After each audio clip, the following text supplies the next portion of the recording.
Good morning. It's another beautiful day. It's a great day to be alive. I hope your day is going to be a great one as well. I don't know what's on the horizon for me, but I think a quick rainy day run will get me going, and we'll see what happens after that. I never knew when we had five kids what four words could do to my psyche.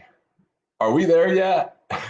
I can't tell you what that did to my brain. We traveled to my mom and Connie's folks' house regularly when the kids were little, and that was a frequent question of theirs. And my thought was if I answered that question, they would continue to ask the question. And so it became a vicious cycle. So, are we there yet? I don't know. What's that look like? Where are you going? Maybe that's a better question. Where do you want to be?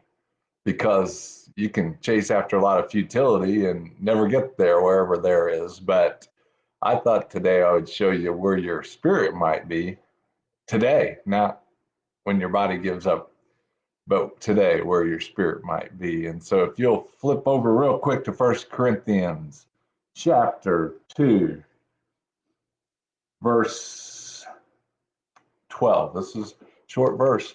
It says, now we have received not the spirit of the world, but the spirit who is from God, so that we may know the things freely given to us by God. So they don't, when they wrote the Bible, they didn't put in punctuations, but I did on this verse. I put it the now, comma, we have received. So when did we receive it? Now. Now we have received, not someday in the future. Now we have received. And it says, we receive the Spirit of God. We receive God now when we trusted Christ, whenever that was, whenever that now was for you. But now you have the Spirit of God. And then it finishes that verse and says, so now that I have it, so what? So that you may know the things freely given to you. Like somebody, somebody sent me this in the mail last week, along with the Bible. So this was freely given to me, but I can only know it once I open up and start looking at it. So now what has been freely given to you? Like if you're not even chasing that down, it's like that's like the Amazon delivery that just stacks up on your front porch and you never brought it inside and made it your own. And so now what has been freely given to you? Let me give you a list of some things and you can check this out.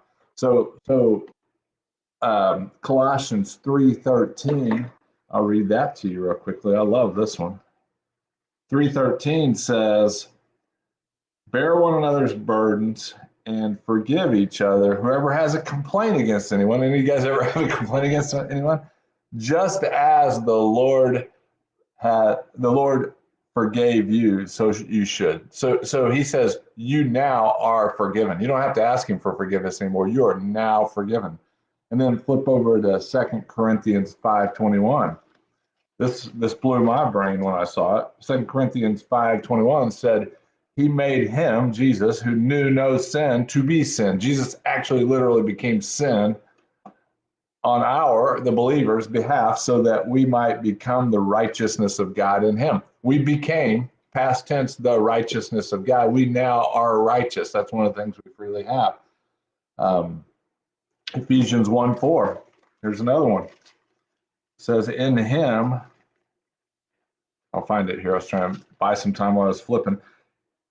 In him, before the foundation of this world, that we would be holy and blameless before him. In him, we are holy and blameless. We are in him now. We are holy and blameless. Holy means set apart. You're something special. I set apart this.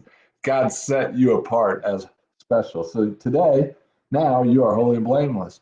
And then in Hebrews 10:10, but by this will we have been sanctified, past tense, through the offering of the body of Jesus Christ.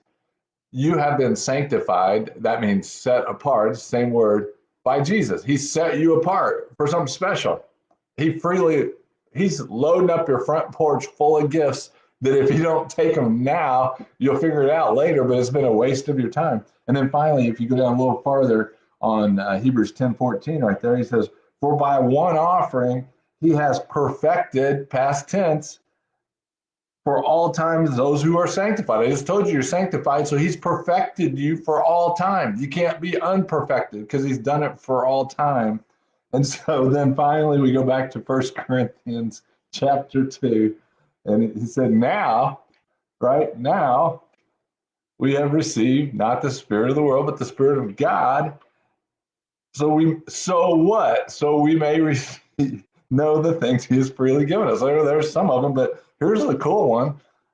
You get to the end of that chapter, verse 16 says, for who has known the mind of the Lord that he will instruct him? And he says, for we have, present tense, the mind of Christ.